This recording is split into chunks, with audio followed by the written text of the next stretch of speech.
ইরিন জামান একজন বাংলাদেশী অভিনেত্রী, গায়িকা ও উপস্থাপিকা।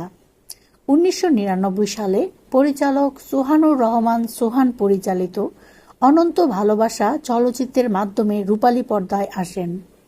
এই সিনেমায় তার বিপরীতে ছিলেন চিত্রনায়ক শাকিব খান। চিত্রনায়ক শাকিব খান চলচ্চিত্রের অন্যতম জনপ্রিয় নায়ক হয়ে উঠলেও কিন্তু চিত্রনায়িকা ইরিন জামান চলচ্চিত্র থেকে হারিয়ে যান। চিত্রনায়িকা ইরিন জামান চলচ্চিত্রে আসার আগে গান গাইতেন। এছাড়া তিনি বেশ কিছু গানের অ্যালবামও বের করেছিলেন।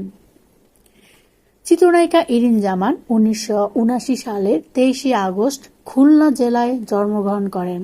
এছাড়া তিনি চিত্রনায়িকা মৌসুমীর বোন। চিত্রনায়িকা ইরিন জামান বর্তমানে স্বামী ও সন্তান নিয়ে আমেরিকাতে বসবাস করছেন। ইরিন জামান অভিনীত কিছু চলচ্চিত্র হচ্ছে